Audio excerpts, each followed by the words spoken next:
الصلاة والسلام على النبي الحري المنير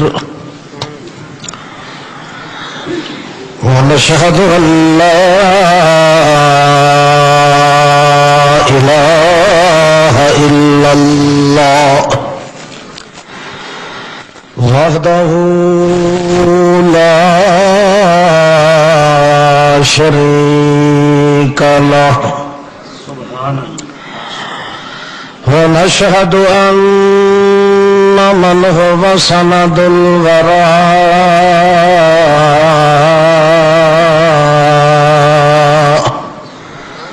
سيد الكائنات معصوما محمودا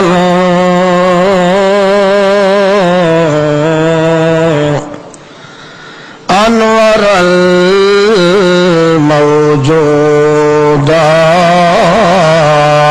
الموجودات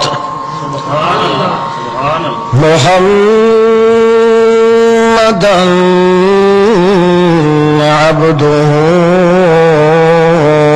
ورسوله أما بعد فأعوذ بالله من الشيطان الرجيم بسم الله الرحمن الرحيم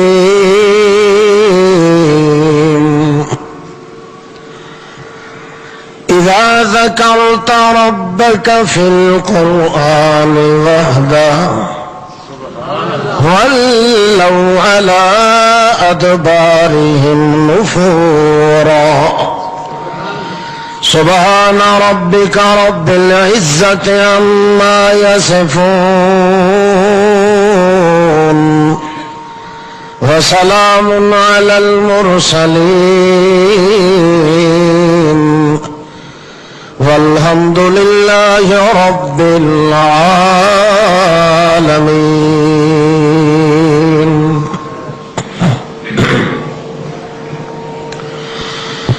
شرکائے محفل، عزیزان ملت،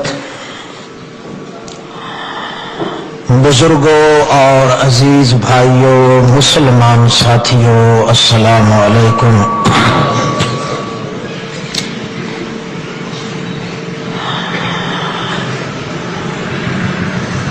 اس کائنات دنیا دنی کے اندر اللہ رب العزت نے خاص طور پہ امت محمد صلی اللہ علیہ وسلم کے لیے زرین اور بہترین قسم کے قوانین اور ضوابط مقرر فرمائے ہیں. اپنی جگہ پہ ہر ایک ضابطہ اور قانون اس پہ عمل کرنے والے کے لیے دونوں جہان کی فلاح اور سعادت کی ضمانت دیتا ہے. انہی بہترین اور زرین قسم کے قوانین کا یہ اثر ہے کہ نہایت کم سے کم مدت نبوت محمد الرسول اللہ صلی اللہ علیہ وسلم میں اتنی بڑی ترقی اور اتنا بڑا ترفع اور بلندی نصیب ہوئی جس کی مثال امم گزشتہ اقوام عالم میں نہیں ملتی. مگر تمام قوانین اور ضوابط کا مابہل اشتراک بلکہ مرکزی نقطہ یہ رہا ہے کہ انبیاء علیہم السلام کا سلسلہ جو ہی اللہ کی طرف سے شروع ہوتا ہے تو انبیاء علیہم السلام کے مقابلے میں شیطانی لشکر وہ بھی اپنی پوری آب تاب کے ساتھ میدان میں اترتا ہے۔ اب قرآن مقدس میں ایک ضابطہ اور اصول تعلیم امت محمد الرسول اللہ کی سطح پہ ذکر کیا گیا ہے کہ جب بھی کوئی پیغمبر دنیا پہ مبعوث ہونے کے بعد قوم کے سامنے اعلان نبوت اعلان رسالت کرنے کے لیے اترے تو اس وقت اس پیغمبر کے پاس کس قسم کا سامان تھا؟ جبکہ اللہ کے سچے اور سچے رسول کے مقابلے میں شیطانی لشکر یا مخالفین یا اعداء رسول ان کے پاس جتنے ہتھیار یا اسباب یا وسائل تھے وہ شمار میں نہیں آ سکتے، اور وہ اسباب صرف اور صرف اس لیے تھے تاکہ پیغمبروں کو نیچا دکھایا جائے، انبیاء کی آواز کو دبا دیا جائے، ان کی تحریک کو کچل دیا جائے۔ سوال یہ پیدا ہوتا تھا کہ اتنے بڑے شرک اور کفر کے نکار خانے میں جب ایک متنفس یا ایک پیغمبر جب تشریف لاتا ہے تو اس مقابلے کے لیے خود اس پیغمبر کے پاس کون سے ہتھیار ہیں، کس قسم کے سامان تھے جن کے برتے پر، جن کے بل بوتے پر، جن کے سہارے پہ پیغمبر کو کامیابی نصیب ہوتی تھی؟ قرآن مقدس کہتا ہے کہ میری طرف سے جو رسول اور پیغمبر آیا کرتے تھے ان کے پاس کوئی ساز و سامان نہیں ہوتا تھا، بغیر کسی اسباب کے، بغیر کسی ساز و سامان کے، پھر بھی لاکھوں ہزاروں لاکھوں کی نفری جو مقابلے میں ہوتی تھی ان کے مقابلے میں پھر بھی میرے پیغمبروں کا پلہ بھاری رہ جاتا تھا بغیر اسباب کے۔ جبکہ انبیاء کے مقابلے میں، اللہ کے رسول کے مقابلے میں جو کفار کافر قومیں تھی، لشکر شیطانی تھا، ان کے پاس روحانی جسمانی طور پہ اتنے اسباب تھے، اتنا اسلحہ تھا، اتنی تاپ ناپ تھی، اتنی سڑک دھڑک تھی، اتنی دھڑلہ تھا، اتنا زور شور تھا، اتنا غور و غوغا تھا، اتنا جذبہ اور دڑپ تھا، اتنی ہمت اور سطوت، اتنی سیاست و قوت، اتنی طاقت و شوقت، اتنی ملاحت و سیادت، اتنی قیادت و وضاحت تھی کہ اس کے مقابلے میں سورج بھی نہیں یہ ذہن میں آ سکتا تھا کہ ان کا مقابلہ کر سکے، جبکہ ان کے مقابلے میں ایک بے سر و سامان پیغمبر اور لاکھوں کے مقابلے میں ایک پیغمبر کی آواز، جبکہ اس کے ہاتھ میں ایک چھڑی بھی نہیں، چاقو بھی نہیں، سوٹی بھی نہیں، اس کے پاس کوئی لاؤ لشکر بھی نہیں، کوئی عسکر دھسکر چسکر بھی نہیں، کسی قسم کا کوئی اس کے پاس دھڑلہ بھی نہیں۔ آخر اس کی وجہ کیا ہے کہ باوجود اسباب نہ ہونے کے پھر بھی جب نتیجہ نکلتا تھا تو کامیابی پیغمبر کے پاؤں چومتی تھی۔ کیا وجہ ہے اس کی؟ قرآن مقدس نے اس گتھی کو سلجھایا ہے۔ لوگ اکثر چونکہ نہیں سمجھتے اس بات کو، بلکہ اکثر تو مخالف قسم کے لوگ تو اپنے ذہن میں یہ بھی تراشے لیے پھرتے ہیں کہ انبیاء علیہ السلام نے بھی بڑے بڑے اسلحے تیار کیے، مقابلے میں منجنی کے تیار کی، زمبی کے تیار کی، فلاں تیار کیا، فلاں تیار، حالانکہ حقیقت بالکل اس کے الٹ ہے۔ یہاں تک کہ ایسی مڈ بھیڑ اور ایسا مقابلہ ہو جاتا تھا کہ خود انبیاء علیہ السلام اور ان کے ساتھ والے گنتی کے معدود چند لوگ وہ یہ کہنے پہ مجبور ہو جاتے تھے کہ متی نصر اللہ، آئے کب آئے گی اللہ کی امداد؟ بعد میں جا کے اللہ کریم فرمایا کرتے تھے الا ان نصر اللہ ہے، مغموم ہونے کی ضرورت نہیں ہے، جن کے پاس اسباب ہو، جن کے پاس ہتھیار ہو، جن کے پاس اسلحہ ہو، جن کے پاس تصدق ہو، جس کے پاس اتنا ترفع اور تعلی ہو، جس کے پاس دنیاوی فراوانی کے اسباب موجود ہو، اسے یہ کہنے کی کیا ضرورت ہے کہ ہائے متا نصر اللہ، پتہ نہیں کب اللہ کی امداد آئے گی؟ اس کا بھروسہ تو اسباب پہ ہوتا ہے، اس کا بھروسہ تو اپنے ہاتھ پہ ہوتا ہے، یا کسی مردہ یا زندہ کسی پیر پہ ہوتا ہے، اس کی زور و پکار کرتا ہے، یا کسی کے تعویذ پہ ہوتا ہے، یا کسی کے پھوکوں یا ٹلپر پہ ہوتا ہے، یا کسی توڑو روڑو یا چینٹر پہ ہوتا ہے، یا کسی چھوٹے یا بڑے کے ناز نخرے پہ ہوتا ہے۔ آخر اس کی وجہ کیا ہے کہ جب تمام کائنات ایک اپنے الگ بدان پہ سے ایک پیغمبر کو اپنے گھیرے میں لیتی ہے اور اسباب سامان سارے مقرر کرتے ہیں، اس کے باوجود پیغمبر کہتا ہے تو صرف یہی کہتا ہے کہ متا نصر اللہ۔ معلوم ہوتا ہے پیغمبر کے پاس ساز و سامان نہیں ہے۔ قرآن مقدس کہتا ہے کہ پیغمبر کے پاس جو ہتھیار ہوتا تھا وہ صرف اور صرف اللہ کی توحید تھی، اور کوئی ہتھیار نہیں تھا۔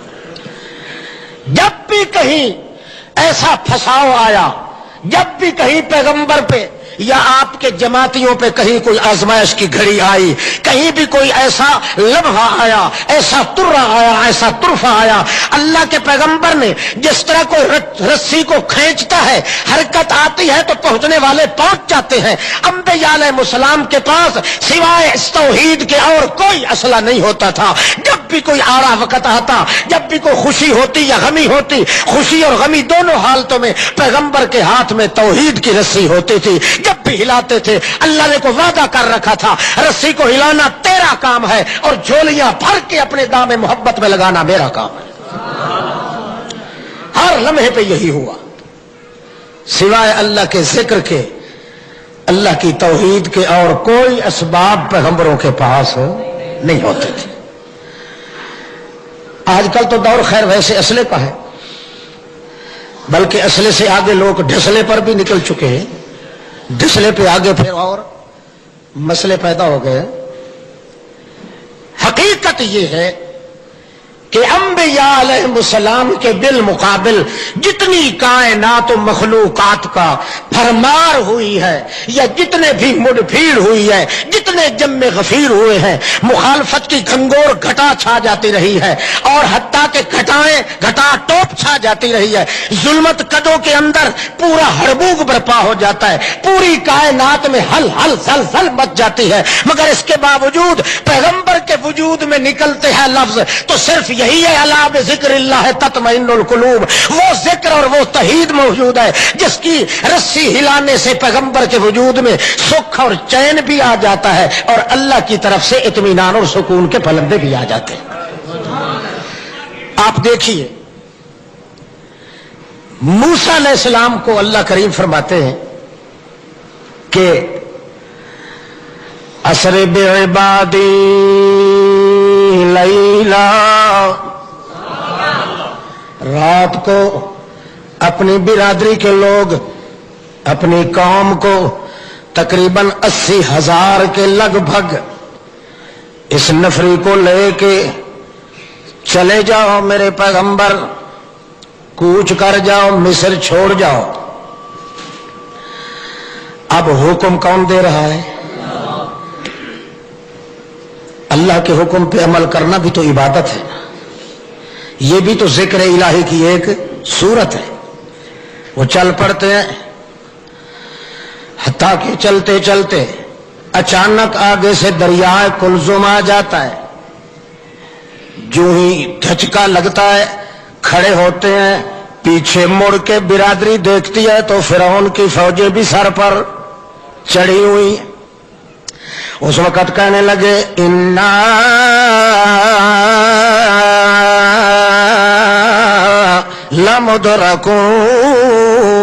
لمدرکون، اے موسیٰ تو جب پیدا ہونے والا تھا تیرے بچپن کے ایام میں بھی ہم پہ مصیبتیں آئیں، بڑی مصیبتیں جھیلی ہم نے، پھر تو بڑا ہوا تب بھی ہم تیرے پیچھے بڑے دکھ اٹھاتے رہے، پھر تو یہاں سے بھاگ گیا مصر سے، ایک بندہ ان فرعونیوں کا مار کے پھر بھی ہم پہ مصیبت آئی، پھر جب سے واپس تو آیا تو نے لا الہ الا اللہ کا یہ دعویٰ شروع کیا ہے، اس وقت سے بھی ہم پہ مصیبت ہے۔ ہم دل کے اندر ڈرتے تو رہ جاتے تھے کہ کسی نہ کسی چکر میں ہم ضرور پھنس جائیں گے، مگر آج کا دن وہی دن آ گیا جس دن کے نتیجے سے ڈرتے تھے، اس لیے انا لمدرکون،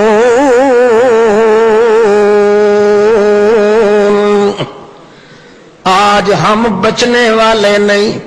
آگے دریا ہے اور پیچھے وہ بے حیا ہے، آگے دریا کی موجیں ہیں، پیچھے اس رسول کی فوجیں ہیں، پھنس گئے پھنس گئے پھنس گئے۔ اللہ اللہ، ہر جماعت میں کئی بھولے آدمی ہوتے ہیں نا، سادے قسم کے، جن کے رگو ریشے میں گھٹی میں اچھی طرح مسئلہ نہیں اترتا، وہ دو چار ہوں گے نا کئی، بہرحال انہوں نے دہائی مچانا شروع کر دی، مگر پیغمبر نے اپنا ہتھیار نکالا ہے۔ پیغمبر کہتا ہے کلا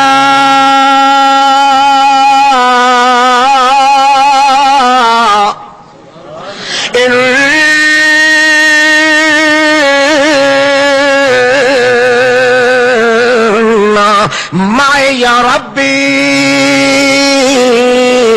سيهدين کلا ہرگز نہیں، بالکل نہیں، غلط کہہ رہے ہو کہ ہم پکڑے گئے مارے گئے، ہمیں پکڑنے والا ہے ہی کوئی نہ، ہمیں مارنے والا ہے ہی کوئی نہ، کیوں؟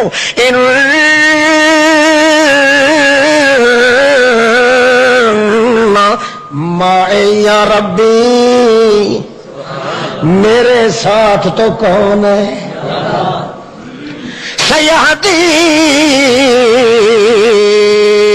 سیہدین، ضرور مجھے یقین ہے ان قریب بہت جلدی جلدی میرا اللہ راستہ ضرور کوئی کھول دے گا۔ یہی ہتھیار پیغمبر کے پاس ہے، توحید والا۔ اللہ کریم فرماتے ہیں فَاضْرِبْ بِعَصَاكَ الْبَحْرَ، زور کے ہاتھوں سے، دونوں ہاتھوں سے اپنے ڈنڈے کو مارو پانی کی پیٹھ پر۔ اللہ کی حکمتوں کا اندازہ کون کر سکتا ہے؟ درخواست تو دے رہے ہیں اللہ کے دربار میں، اور اللہ فرماتے ہیں پانی کو پیٹو۔ پانی بیچارے کا کیا قصور تھا؟ حقیقت بات یہ سمجھانا تھی کہ جو لوگ اللہ کی توحید پہ ایمان رکھتے ہیں، اللہ کے ذکر پہ برتے اور جیتے ہیں، انہیں یہ بھی ضرور دل کے اندر تقدس ہوتا ہے کہ میرے مالک ایسا غیب کے دائرہ تحت آپ اوپر ہے کہ اس کی حکمتوں کا اندازہ کو نہیں کر سکتا۔ بندے کے ذمہ ہے درخواست پیش کرنا، رہ گیا یہ اللہ کریم جب بھی کام کرتا ہے تو اسباب سے بالا تر ہو کے کام کرتا ہے۔ اللہ، کیونکہ اس کی ذات ہی اسباب سے بالا تر ہے، صفات بھی اسباب سے بالا تر ہیں، افعال بھی اسباب سے بالا تر ہیں، انداز بھی اسباب سے بالا تر ہیں، حالات بھی اسباب سے بالا تر ہیں۔ لہذا آدمی اپنے ذہن کے مطابق درخواست تو کرتا ہے تحت شعوری حالت میں، مگر جب اللہ کریم کام کرنے پہ آتے ہیں آدمی کا دماغ وہاں تک پہنچ ہی نہیں سکتا کہ کجا وہ درخواست ہے اور کجا پانی کو لاٹھی سے مارنے کا حکم دیا جا رہا ہے۔ اللہ کریم کے پیغمبر نے دونوں ہاتھوں سے جب لاٹھی ماری تو اللہ فرماتے ہیں کہ 12 سڑکیں پانی کی بن گئیں۔ 12 سڑکیں گزرنے لگے، جب 12 کمانیں جب گزرنے لگی ایک ایک گلی سے تو کہنے لگی جی نیچے تو کیچڑ ہے سارا، جوتے ہمارے جو ہیں وہ بھیگ جائیں گے، گندے ہو جائیں گے۔ اللہ کریم کے پیغمبر سے اس سے زیادہ اور کیا توقع ہو سکتی تھی کہ ڈنڈا لے کے ایک ایک ان کے سر پہ بھی مار دیتے، مگر پھر بھی وہی ذکر اللہ آ رہا ہے، پھر بھی اپنے اللہ سے درخواست کرتے اللہ اس قوم کا ناز نخرہ بھی دیکھ اور ان کے اعمال بھی دیکھ۔ تجھ پہ اعتماد کرنے کے لیے تو ایک لمحہ کے لیے بھی یہ تیار نہیں تھے، یہ 2-4 آدمی جو زیادہ شور مچا رہے ہیں، اور ادھر ناز ان کا دیکھ کے کہتے ہیں ہمارے جوتوں کے اور ہمارے پاؤں کے تلووں کے اندر کیچڑ لگ جائے. اللہ فرماتا ہے چلو کوئی بات نہیں. زمین کو حکم کیا کہ وہ پانی کو سرک گئی اور خشک پاؤں کے ساتھ سوکھے پاؤں باہر نکل رہے تھے. پھر جب گزرنے لگے کہنے لگے یہ جی پانی کی دیواریں ہیں بنی ہوئی, پتہ نہیں پرلی گلی والے مر گئے یا ٹھیک رہے, ہمیں کیا پتا. اللہ نے حکم دے دیا پانی کو کہ سوراخ نکال دے تاکہ یہ ناز نخرے والے مسلمین ایک دوسرے کو دیکھتے بھی جائیں باہر نکل بھی جائیں. پیغمبر کے پاس ہتھیار صرف اور صرف ہے تو اللہ کی توحید کا, ذکر الہی کا. جہاں اللہ کی توحید اور ذکر کام آتا ہے وہاں کلاشن کوبے کام نہیں آ سکتی, وہاں بم ایٹم بم کام نہیں آ سکتے. مگر کاش کے مسلم قوم کے ذہن میں یہ تقدس بھر دیا جاتا کہ جہاں سب کچھ فیل ہو جاتا ہے وہاں اللہ کا ذکر ہی کام آتا ہے. اللہ اللہ. اسی موسیٰ علیہ السلام سے اللہ کریم فرماتے ہیں اذهب انت واخوك بآیاتی, لے جاؤ میرے پیغمبر, اذهب انت واخوك بآیاتی. کوئی نہیں اذهب, اگر کوئی نہیں تو میں کھڑا ہو جاتا ہوں. تو وہی تو کہہ رہا ہوں کوئی نہیں اور کیا. اذهب انت واخوك بآیاتی, اے میرے پیغمبر موسیٰ علیہ السلام لے جا تو بھی اور تیرا بھائی ہارون بھی علیہ الصلوۃ والسلام, لے جاؤ بآیاتی, میری یہ نشانیاں دی ہوئی لے جاؤ. جہاں ضرورت پڑے اپنا یہ ڈنڈا شریف پھینکنے کی دیر ہوگی, اژدہا بنا دینے میں دیر ہماری طرف سے نہیں لگے گی. ہاتھ اگر ضرورت پڑے تو جیب میں داخل کر کے نکالیں گے تو چمکتا دمکتا ہوا ہاتھ نکلے گا. یہ نشانیاں لے جاؤ. جہاں ضرورت پڑے مخالف توحید کے, مخالف اللہ کے ذکر کے دشمن کے مقابلے میں میری یہ نشانیاں پیش کر دینا.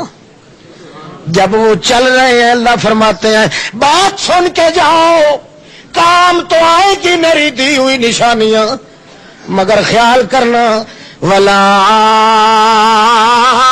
تنیا فی ذکری. ٹھیک ہے یہ ڈنڈا ضرور بن جائے گا سانپ, ہاتھ ضرور چمکنے لگے گا, مگر شرط یہ ہے کہ لا تنیا فی ذکری, سستی نہ کرنا میری توحید میں, میرے ذکر اور میری یاد میں سستی نہ کرنا. یہ نہیں کہ ضرورت پڑے تو پھر تو اللہ اللہ کرنا, ضرورت کے بغیر پھر مجھے بھلا دینا, یوں نہیں. لا تنیا فی ذکری, اپنے دل دماغ رد و ریشے کے اندر میری توحید کا سمندر موجیں مارتا رہ جائے تمہارے, تو اس لیے رکھا ہوا کام آئے گا ضرورت کے وقت. جب خوشی کے وقت بھی میری توحید کے گانے گاؤ گے اور غمی کے وقت بھی میری توحید کے گانے گاؤ گے, نتیجہ یہ نکلے گا جب کہیں مشکل میں پھنسو گے تو وہی توحید تمہارے کام آ جائے گی. نعرہ تکبیر. کتنے بد نصیب ہیں وہ لوگ جو سارے مضمون سن کے برداشت کرتے ہیں مگر توحید, ان جیسا بد باطن اور اخبث جہان میں کوئی نہیں. کتنا بے بخت بد بخت اور بد نصیب بندہ ہے جسے پورے دین اور پورے اسلام کی ایک ایک شق اور گوشہ تو پسند ہے, مگر جب اللہ کی توحید سنتا ہے تو یوں سکڑ جاتا ہے جس طرح گدھا شیر کو دیکھ کے سکڑ جاتا ہے. اس جیسا بد نصیب انسان کون ہے؟ جبکہ اللہ کی توحید, اللہ کا ذکر, پیغمبر کے رگ و ریشہ 360 جوڑ وجود کا پیغمبر کا کوئی ایک جوڑ خالی نہیں جس میں اللہ کی توحید اور ذکر موجود نہ. اس لیے عائشہ صدیقہ رضی اللہ تعالی عنہ فرماتی ہے کان رسول اللہ یذکر اللہ فی کل احیان. میں جب سے دیکھتی ہوں نبی علیہ السلام کو, مجھے اللہ کی قسم ہے کہ میرے پاک پیغمبر کا ایک لمحہ ایک سانس بھی اللہ کے ذکر سے خالی نہیں ہوتا تھا. یذکر اللہ فی کل احیان.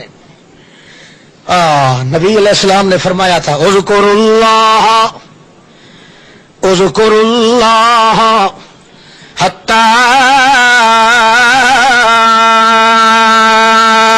یقال لک، اتنا اللہ کی توحید بیان کرو، اتنا اللہ کا ذکر کرو، اتنا بات بات پہ ہر ایک بات کو لوٹا کے اللہ کے ذکر کی طرف لے آؤ، اتنا ذکر کرو حتی یقال لک انک لمجنون،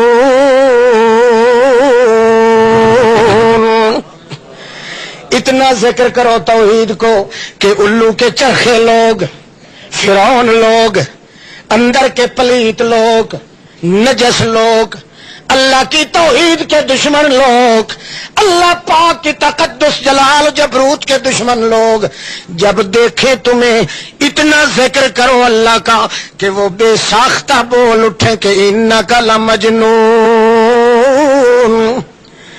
یار یہ تو جھلا آدمی ہے، یہ مجنون آدمی ہے، سوائے اللہ کے اسے کوئی بات بھی نہیں آتی۔ ہم کھانے کی بات کرتے ہیں تو آگے سے کہہ دیتا ہے اللہ ہی کھلاتا ہے، پانی کی بات کرتے ہیں تو کہتا ہے یار اللہ ہی پلاتا ہے، موت کی بات کرتے ہیں تو کہتا ہے اللہ ہی مارتا ہے، اجڑے ہوئے کو آباد کرنے کی بات کرتے ہیں تو فوراً کہہ دیتا ہے اللہ ہی آباد کرتا ہے، جو بات بھی کرتے ہیں اللہ کا ذکر کرتا ہے، اس لیے معلوم ہوتا ہے یہ تو مجنون ہے۔ اللہ کے رسول فرماتے ہیں جب تک تمہیں توحید کے دشمن مجنون نہ کہہ لیں گے اس وقت تک تیری اندر توحید پکی نہیں ہو سکتی۔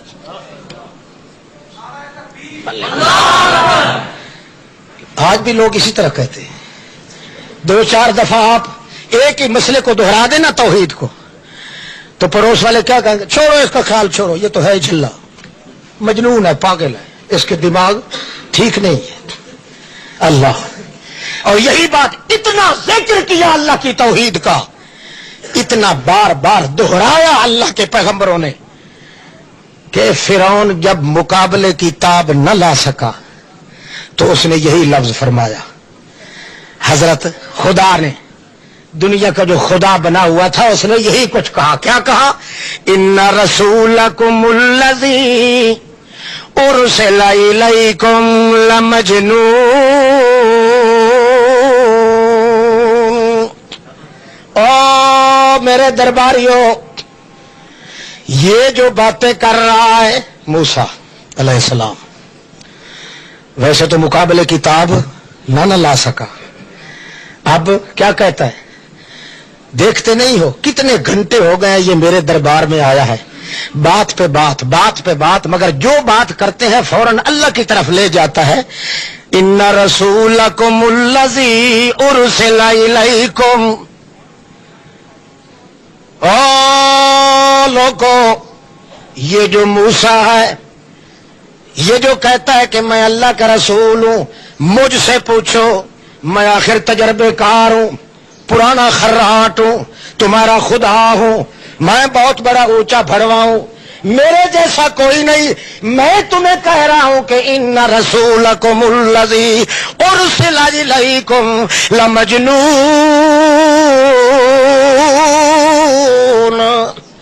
جو تمہاری طرف رسول بنا کے بھیجا گیا ہے میں تو سمجھتا ہوں کہ یہ مجنون ہے۔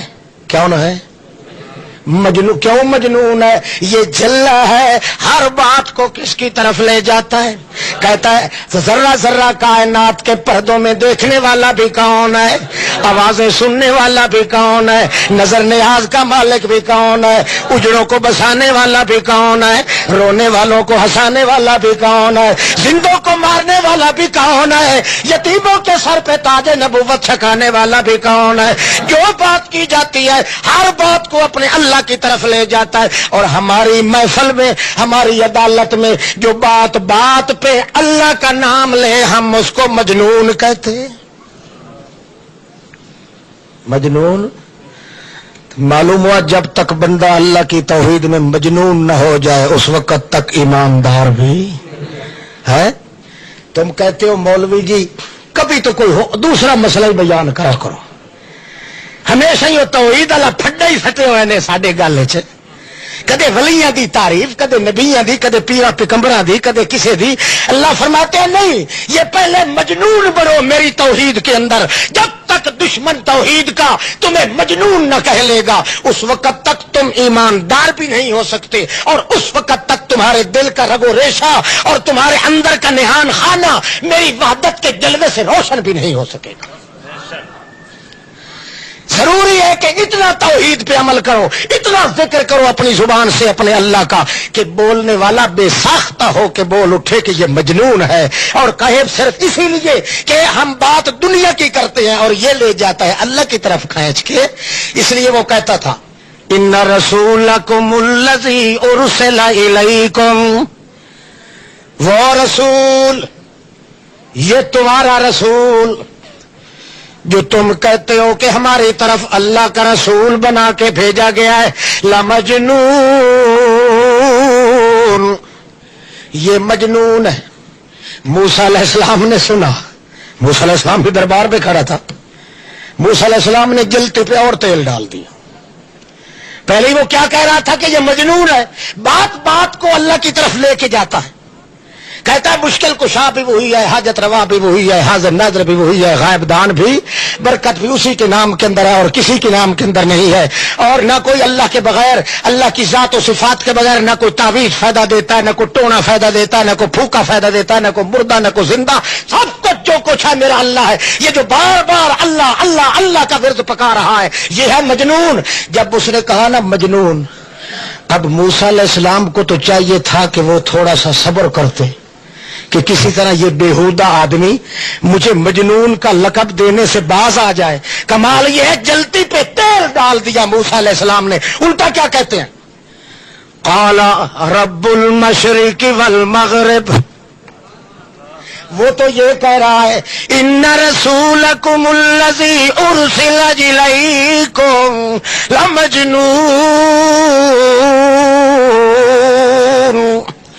وہ تو مجنون کہہ رہا ہے۔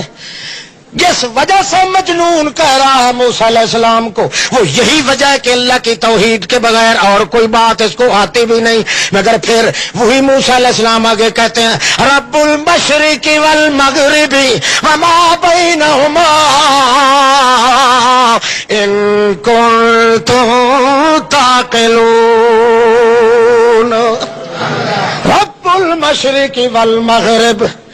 پہلے یہی تو وہ اتہام لگا رہا ہے کہ بات بات پہ یہ اللہ کا ذکر کرتا ہے، اللہ کی توحید کا ذکر کرتا ہے اور کسی بندے کا ذکر بھی نہیں کرتا، اپنا نام بھی نہیں لیتا، رسولوں کا نام بھی نہیں لیتا، ولیوں کا نام بھی نہیں لیتا، مردے زندے کا ذکر بھی نہیں کرتا، اسباب کا ذکر بھی نہیں کرتا، آداب بھی ذکر بھی نہیں کرتا، حالات کا ذکر بھی نہیں کرتا، انداز کا ذکر بھی نہیں کرتا۔ جب بھی ذکر کرتا ہے تو اندیکھے اللہ کی ذات کا ذکر کرتا ہے۔ اس لیے کہتا ہے انہ لمجنون، یہ مجنون ہے۔ مگر حضرت موسیٰ علیہ السلام ایک ذرہ برابر بھی جھجک محسوس نہیں کرتے، لچک نہیں کھاتے، خاموشی نہیں اختیار کرتے، مسالت نہیں کرتے۔ کچھ اس کے ساتھ انبن بننی ہے تو اس کے ساتھ کوئی صلاح مشورہ نہیں کرتے، جلتی پہ تیل کا کام دیتا ہے موسیٰ علیہ السلام، اور کہتے ہیں کالا رب المشرق والمغرب۔ اچھا تو اگر مجھے اس لیے مجنون کہتا ہے کہ خالص اللہ کا ذکر کرتا ہے موسیٰ علیہ السلام، تو سن لے رب المشرق والمغرب، ذرہ ذرہ کائنات، مشرق ہو یا مغرب، سب کا ذمہ دار نظام سنبھالنے والا کون ہے؟ ایک میں اپنی بات نہیں کرتا، تو نے اگر مجھے چھیڑا ہے، میں نے اپنے متعلق پہلے کہا تھا کہ میری ہر ایک دکھ سکھ کا مالک میرا اللہ ہے، تو نے مجنون کہا ہے۔ دیکھ اب میں 14 طبق کی کائنات کو لپیٹ میں لے کے کہتا ہوں، صرف میرا نہیں، ذرہ ذرہ کائنات کا انتظام سنبھالنے والا کون ہے؟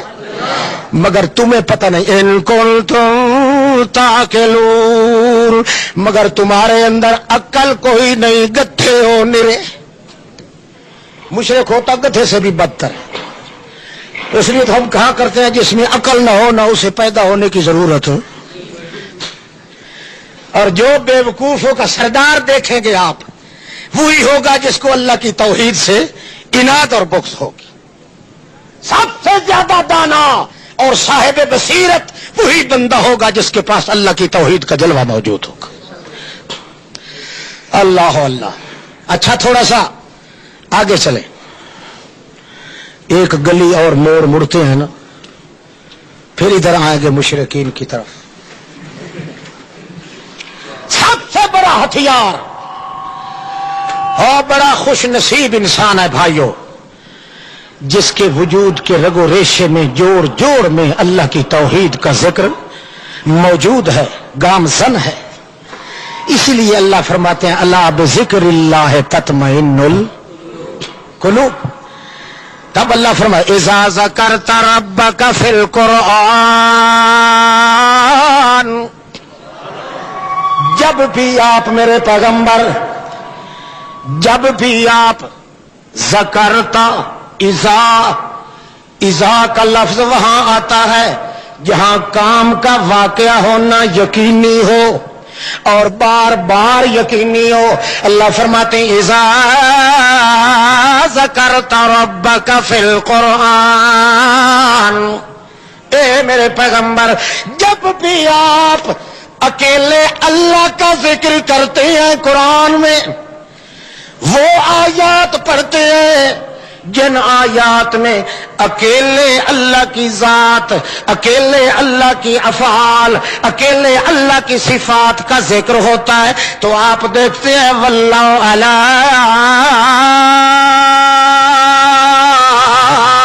ادبارہم نفورا، ناک پھون چڑھاتے ہوئے، گدھے کی طرح پھڑا کے مارتے ہوئے دوڑتے ہیں، نفرت کی حالت میں پیٹھ دے کے دوڑ جاتے ہیں۔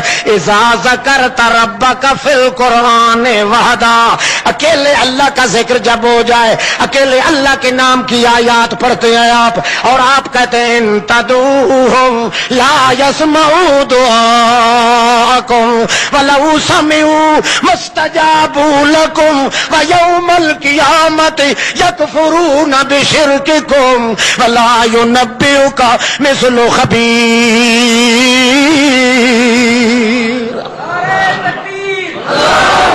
اکیلے اللہ پاک کے نام اور صفات کی آیات آپ پڑھتے ہیں اور آپ کہتے ہیں من اضل ممن یدعو من دون اللہ، جو اللہ زندہ کو چھوڑ کے مردوں کو، دور رہنے والوں کو، دور یا نزدیک سے جا کے پکارتا ہے، اس جیسا دلہ جہان میں کوئی نہیں، اس جیسا دیوس، اس جیسا دنان کنان کوئی نہیں، اس جیسا بے غیرت کوئی نہیں۔ کیوں؟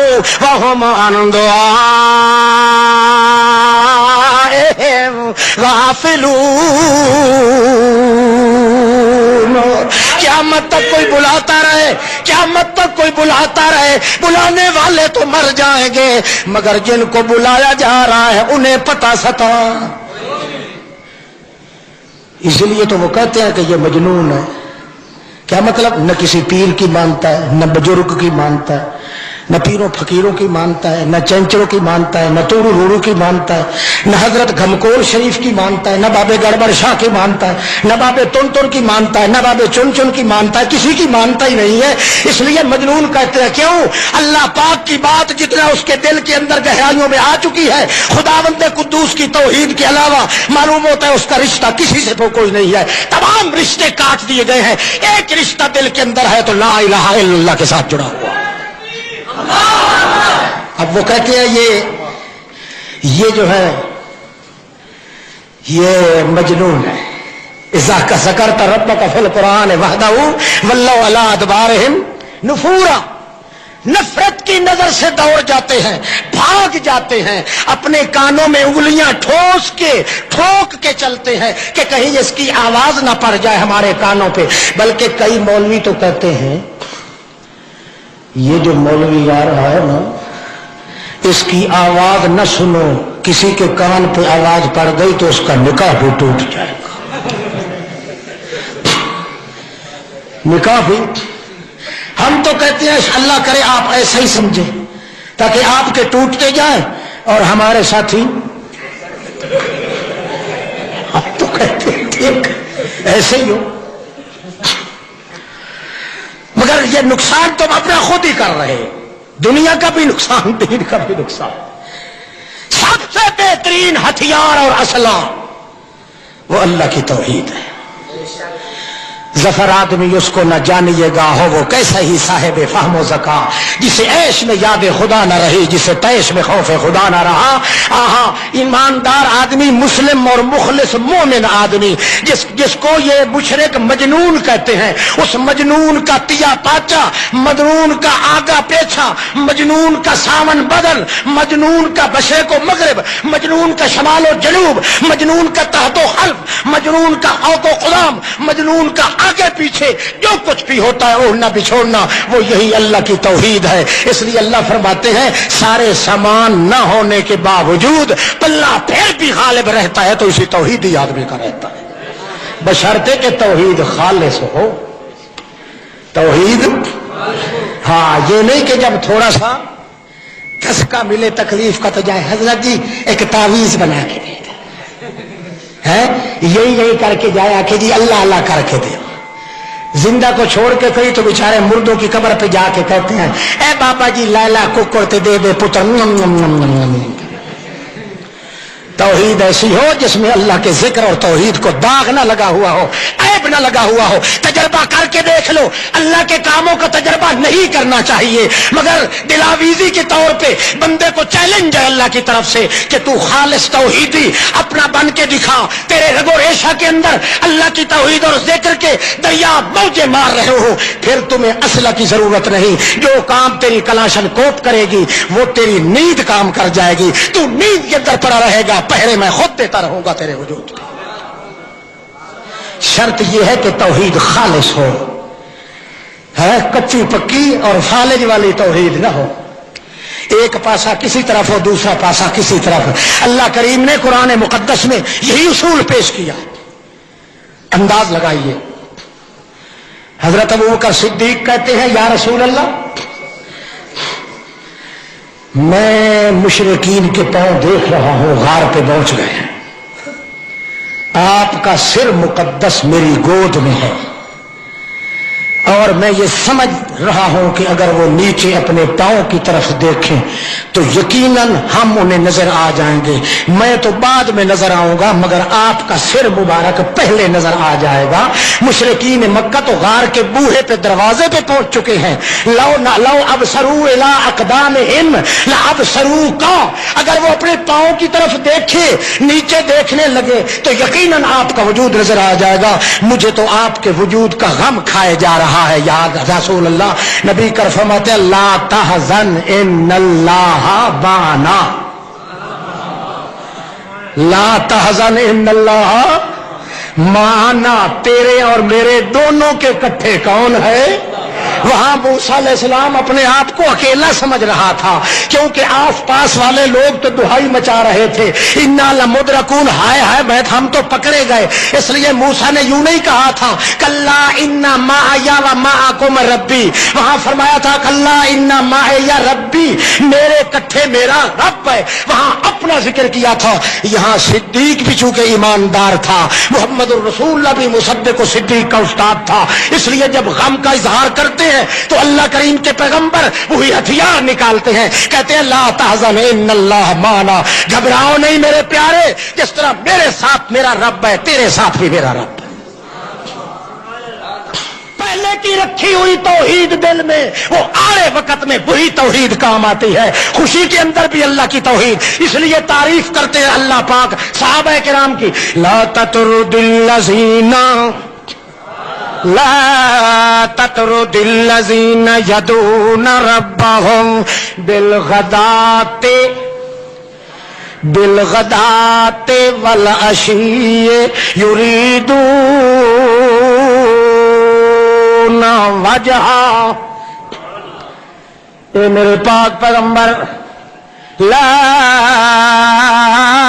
تطرد، آپ کے صحابہ کرام، آپ کے شاگردوں میں سے کوئی شاگرد اگر آپ کے دروازے پہ آپ کی دہلیز مقدس پہ آ نکلے کسی ضرورت کے پیچھے، کسی ضرورت کے لیے، کسی حاجت کے مارے اگر آ جائے اور آپ میری عبادت کرنے کے لیے تیاری کر رہے ہوں کہ نفلی عبادت اللہ کی کروں، اے میرے پیغمبر لا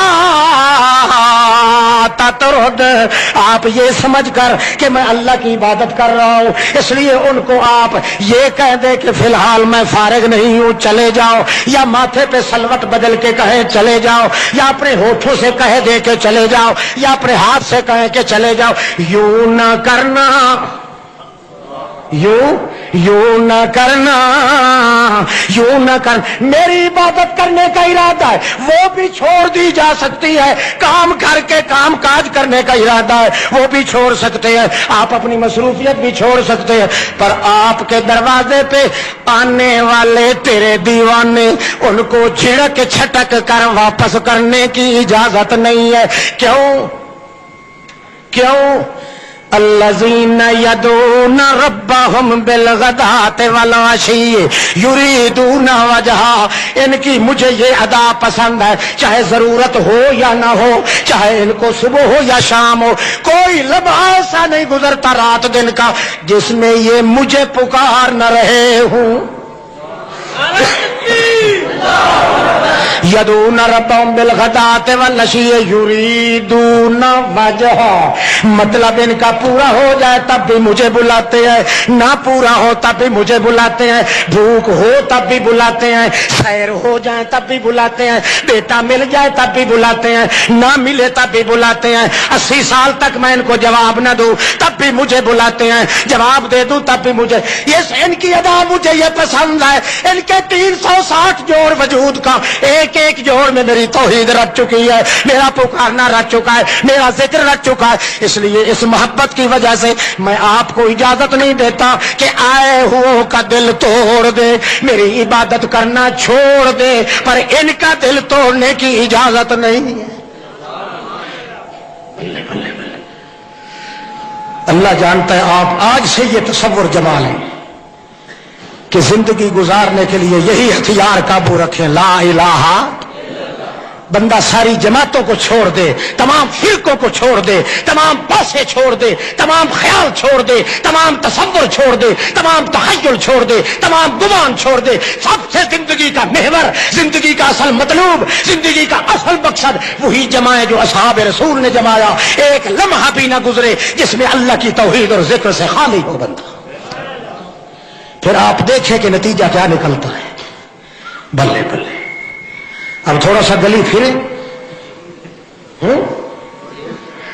اذا ذکر اللہ وحدہ، اذا ذکر اللہ وحدہ اشمئزت قلوب الذین لا یؤمنون بالآخرہ، وَإِذَا ذُكِرَ الَّذِينَ مِن دُونِهِ إِذَا هُمْ يَسْتَبْشِرُونَ۔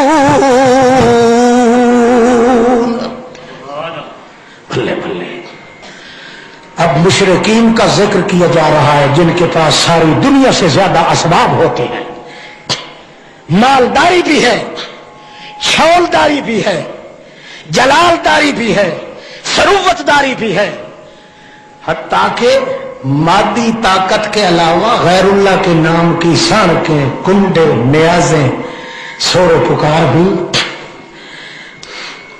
مکے والے لوگ جب نبی علیہ السلام کے کسی ساتھی کو جاتے ہوئے راستے میں پکڑنے کا ارادہ کرتے تھے تو یہ نہیں کہ صرف مادی ہتھیار اور اسباب مہیا کر کے ان کے پیچھے بھیج دیتے، نہ، پیروں بزرگوں کی سور و پکار بھی، اے بابا، اے اماں لات تے ساڈی بی بی عزا ہے، ان کی بیوی اور مائیں پھر آتی ہیں نا موحدین کے پیچھے پڑتی، اے فلاں فلاں فلاں بزرگ، ہم یہ کام کر رہے ہیں، ہمیں فتح نصیب ہو۔ ہم محمد کے ساتھیوں کو نیچا دکھانے والے ہیں، محمد کو پکڑنا چاہتے ہیں، قتل کرنا چاہتے ہیں، یہ کرنا چاہتے ہیں، وہ کرنا چاہتے ہیں۔ اسباب دنیاوی بھی استعمال کرنا اور روحانی شور و پکار، غیر اللہ کے نام کی نیازیں، منتے، کڑھائیاں، چرفر، سانکے، کنڈے، یہ بھی دے کے پھر جمعیت بنا کے ان کے پیچھے آنا۔ آؤ دیکھو، حتیٰ کہ 3 صحابی محمد الرسول اللہ کے مکہ سے بھاگتے ہیں اور چاہتے ہیں کہ ہم محمد الرسول اللہ کے دار الہجرت میں مدینہ عالیہ میں پہنچ جائیں۔ پاؤں ننگے ہیں، گلے کرتا نہیں ہے، صرف ننگے ہیں اور 5 دن کے بھوکے ہیں، جنگل میں جا رہے ہیں۔ اتفاقی ابو جہل شاہ صاحب لعنت اللہ علیہ نے پیچھے سے فوج بھیج دی ہے، جاؤ ان 3 آدمیوں کو جا کے ڈراؤ، دھمکاؤ، پکڑو ان کو، تاکہ محمد سے ڈرے اور واپس آ جائے، محمد پہ ایمان نہ لے آئے۔ جب آ کے فوج نے ان کو جنگل میں گھیرا ہے، اللہ فرماتے ہیں میں نے اس وقت ٹیپ ریکارڈ لگا رکھی تھی، میں اپنی رحمت سے ریل بھر رہا تھا، کیونکہ میں اس کو قرآن بنا کے پھر محمد پہ نازل کرنے والا تھا۔ اللہ اذا قیل لهم ان الناس قد جمعوا لكم، کہا جب انہوں نے لشکر پہنچ گیا مکے والا، 3 صحابی ہیں بھوکے اور پاؤں ننگے، پوچھتے ہیں کدھر جا رہے ہو؟ کہنے لگے ہم تو محمد کے پیچھے جا رہے ہیں صلی اللہ علیہ وسلم۔ وہ کہنے لگے تم جھلے ہو گئے ہو؟ وہ کہنے لگے جھلے تو ہم پہلے ہی ہیں، کوئی نئے سرے سے تو نہیں ہے۔ جب تم ہمیں جھلا کہتے ہو تو ہمیں خوشی نصیب ہوتی ہے کہ اللہ ہی کے لیے ہم بدنام ہو رہے ہیں، دنیا کے لیے بدنام نہیں ہو رہے۔ فتویٰ تم لگاتے ہو جھلا ہونے کا تو ہم تو خوش ہو جاتے ہیں۔ اللہ، دنیا کے تماتر کے پیچھے تو فتویٰ نہیں لگایا جا رہا۔ اللہ، ہم نے دنیا کا نقصان تو کوئی نہیں کیا۔ اللہ، ہم نے اپنی بدعملی کا ارتکاب تو نہیں کیا۔ جو کچھ بدنام ہو رہے ہیں تو اندیکھی ذات کے پیچھے ہو رہے ہیں، ہمیں میاں خوشی ہوتی ہے۔ مجنون تو ہم واقعی ہیں، مگر تم بتاؤ کیا کہنا چاہتے ہو؟ کہ ان الناس قد جمعوا لکم فاخشوہم، وہ آ رہے ہیں جناب الحاج قبلہ و کعبہ، حاجی ابو جہل، پیر حاجی ابو جہل شاہ صاحب۔ چلو تمہارا ہمارا نہیں ہے، ان کا تو تھا نا، ہے شاہ بھی تھا، اس میں تو شک کوئی نہیں نا، اور قریشی تھا نا بھائی۔ اور تمہیں بات سمجھ آ رہی ہے کہ نہیں آ رہی؟ نہیں آ رہی؟ ہاتھ کھڑا کرو جن کو سمجھ نہیں آ رہی۔ چلو خیر صلی اللہ۔ اچھا ٹھیک ہے جناب، بات یہ ہے کہ تم کہنا کیا چاہتے ہو ہمیں؟ ہم کہنا یہ چاہتے ہیں قد جمعوا لکم، جمع جوڑ بنا کے حاجی صاحب آ رہے ہیں، شاہ صاحب، کہیں یہ نہ سمجھنا کہ ادب کے ساتھ اس کو بلا رہا تھا، آپ کو تو پہلے سمجھا دیا ہے نا۔ ہاں، ان الناس قد جمعوا لکم فخشوہم، ابو جہل کی پارٹی، وہ سارے کے سارے بندر بنچیے، سارے جمع جوڑ کر کے جمعوا لکم، سب کچھ انہوں نے اکٹھا کر لیا ہے، حضرت کے نام کی دعائیں بھی دے لی ہیں، غیر اللہ کی سور و پکار بھی کر کے فوج تیار کی ہے، فوجیوں کو بھی تیار کیا ہے، وہ آ رہے ہیں تمہارے پیچھے، اور تمہارے ٹکڑے ٹکڑے کر دیں گے، تمہارا ستیہ ناش ہو جائے گا، تمہارا بیرا بیرا کر جائیں گے، تمہارا کترا کر کے رکھ دیں گے۔ اس لیے میاں فخشوہم، ڈرو اور محمد کے پاس نہ جاؤ، واپس آؤ۔ کدھر آؤ؟ اللہ فرماتے ہیں نہ میرا پیغمبر وہاں موجود تھا، نہ ان کے تمام ان کے لیے کوئی فرشتے اور جنات موجود تھے، نہ ان کے پاس سر و سامان تھے، اس کے پاس وہی ہتھیار تھا، ان تینوں کے پاس وہ ننگے پاؤں اور بھوکے پیٹ اور ننگے سر 3 آدمیوں کے پاس صرف ہتھیار وہی تھا جو پیغمبروں کے پاس ہتھیار ہوتا ہے۔ محمد کی صحبت سے ان کو یہی ہتھیار ملا تھا، اس لیے جب انہوں نے آ کے ان کو اپنے گھنور میں پھنسایا، چکر میں دیا، اور ان کو ادھر ادھر سے آ کے اپنے احاطے اور گھیرے میں رکھا، اور وہ کہنے لگے کہ کہ ڈرتے ہو کہ نہیں, ہمارے ساتھ واپس چلتے ہو کہ نہیں. وہ کہنے لگے ہم واپس نہیں جا سکتے. ہم تو کس کی طرف جائیں گے؟ جدھر ہمارا استاد اور مرشد ہے, جس نے ہمیں یہ سبق دیا ہوا ہے اللہ کی توحید کا. ذکر الہی کے معلم پہ قربان کر دے پورے مکے والوں کو, تمام کائنات کا تیا پاچا کر دے. ہم محمد کی نالین مقدس کے ایک تسمے اور رسمے پہ سارے جہان کو وار دیں. جدھر محمد کا مقام ہوگا ہم ادھر ہی جائیں گے, کیونکہ ہمیں ملتا ہے اور دنیا کے کسی حصے سے ہمیں کچھ نہیں ملتا, اور محمد سے ملتا ہے تو لا الہ الا اللہ ملتا. نعرہ تکبیر. وہ کہنے لگے پھر وہ تو تمہیں ختم کر دیں گے. کون؟ کہ جی وہ ابو جہل والے آ رہے ہیں. اللہ کریم فرماتے ہیں میں سن رہا تھا جس وقت ان 3 غریبوں نے جواب دیا. انہوں نے کہا فخشوہم, یہ بولتا کہتا فخشوہم ڈرو, وہ بولتا کہتا ڈرو, وہ بولتا کہتے ڈرو. تمام 4 طرف سے آوازیں آ رہی تھی کہ ڈر جاؤ ڈر جاؤ ڈر جاؤ. اللہ فرماتے ہیں زادہم ایمانا, ان کا ایمان جو جو دھمکی ملتی گئی ایمان بڑھتا گیا. وہ جو دھمکیاں دیتے تھے, جو دھمکیاں دیتے تھے, جو دھڑکے دیتے تھے, جو ان کو دھمکایا جاتا تھا, اللہ فرماتے ہیں زادہم, ایک دم بار دھمکایا ان کا ایمان بڑھ گیا. حتیٰ کہ جبریل بھی وہاں تک ترقی نہیں کر سکتا جہاں تک میرے محمد کے غریب صحابہ کا ایمان ترقی کر کے گیا. اے اللہ کہاں تک ترقی کی؟ اللہ فرماتے ہیں میں تمہیں بتاتا ہوں. چیخا کے اندر ڈالتے وقت جتنا قدر اونچا ابراہیم کا ایمان گیا تھا, اتنا قدر بلندی پہ میرے محمد کے غلاموں کا ایمان پہنچ گیا. اللہ کس طرح؟ اللہ فرماتے ہیں جس وقت انہوں نے کہا کہ تمہیں کھا جائیں گے لوگ, وہ کہنے لگے حسبنا اللہ, ہمیں کون کافی ہے؟ اللہ. یہ وہی کہتا ہے جس کے دل میں سمندر اللہ کی توحید کا ٹھاٹھے مار رہا ہو. ورنہ پہلی مرتبہ اگر دھچکا لگے تو کہتے ہیں غوث بہاول حق, بیڑا تک, کہتے ہیں کہ نہیں؟ مگر جس کے دل میں رٹا لگا ہوا ہے لا الہ الا اللہ کا, جس کے رگ و ریشہ کے اندر, جس کے بنو بال و پر کے اندر, جس کے ایک ایک جوڑ کے اندر, ایک ایک بن کے اندر, ایک ایک بال کے حصے کے اندر جب اللہ کی الوہیت چھائی ہوئی ہے, وہ بھی اس کو تو 1000 فائدے ہیں. اس کو تو اس وقت تیر چھوڑنے کا کوئی سوچنے کی ضرورت ہی نہیں ہوتی. پہلے رٹا لگا ہوتا ہے حسبنا اللہ و نعم الوکیل. پھر ایسا آدمی مر تو سکتا ہے, کبھی غیر اللہ پہ امید نہیں لگا سکتا.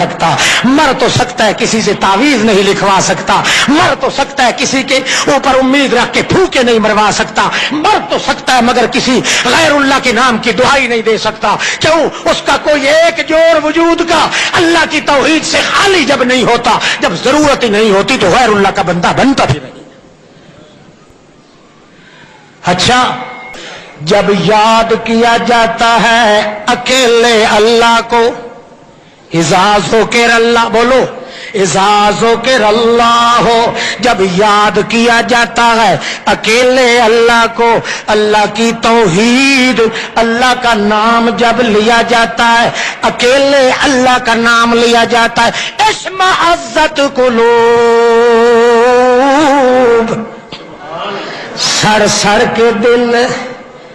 کئی لوگ ایسے ہوتے ہیں کہ جن کے دل سڑ سڑ کے کوئلہ ہو جاتے ہیں. ہائے ہائے, اکیلے اللہ کا نام کیوں لیا گیا؟ ہاں, اعزازوں کے من دونہی, جب اللہ کے ساتھ دوسروں کا ذکر بھی کیا جائے, اللہ بھی حاضر ناظر, شاہ دولہ بھی حاضر ناظر, اللہ بھی غائب دان, اللہ دا حبیب بھی غائب دان, اللہ بھی ادی نیازہ بھی دہنیاں, بابے پکو شادیاں نیازہ, جب دونوں کا ذکر کیا جائے یستبشرون,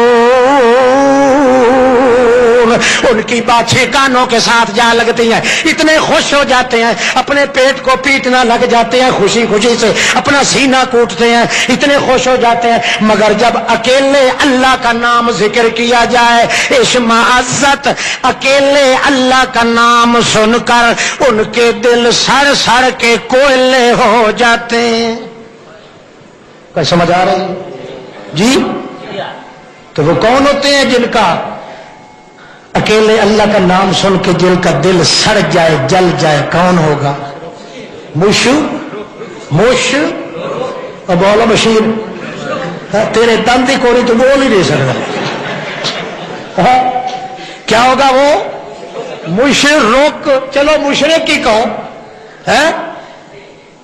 قرآن پاک کہتا ہے مشرک اکیلے اللہ کا نام خوش ہو کے، اکیلے اللہ کا نام، اکیلے اللہ کا ذکر خوش ہو کے سنتا بھی نہیں، خوش ہو کے کہتا بھی نہیں، خوش ہو کے کہنے والے کو سنتا بھی نہیں. بولو ہے نہیں سمجھ آ رہی؟ اذا ذکر اللہ وحدہ اشمئزت قلوب الذین لا یؤمنون بالآخرہ. وہ لوگ جن کا قیامت پہ ایمان نہیں ہوتا، جن کو پتہ ہوتا ہے کہ ہم قیامت کے میدان میں اللہ کی عدالت میں نہیں کھڑے کیے جائیں گے، اس واسطے ان کا جب خیال آتا ہے تو اشمئزت قلوب الذین، ان کے دل جل جل کے کوئلہ ہو جاتے ہیں. مشرک وہ ہوتا ہے جو جل کر اللہ کا نام لیتا بھی ہے اور سنتا بھی. بولو جل کر اللہ کا نام لیتا بھی ہے اور سنتا بھی. اور اگر وہ ذبح کرے، کیا کرے؟ اللہ کا نام لے گا تو جل کر لے گا یا خوش ہو کے؟ بولو. اللہ جو کہتا ہے مشرک میرا نام جل کر کے لیتا ہے، جل کر کے سنتا ہے، لہذا ذبح کرتے وقت وہ جل کے لے گا اللہ کا نام. اس لیے کتے کی ماری تو کھائی جا سکتی ہے مگر مشرک کی ذبح کی ہوئی کھانے کی اجازت. کوئی سمجھ آئی؟ لالا اچھا بھائی اب جمعہ پڑھیں، نماز جمعہ کا ٹائم ہو گیا، انشاءاللہ پھر رات کو کچھ باتیں کریں گے.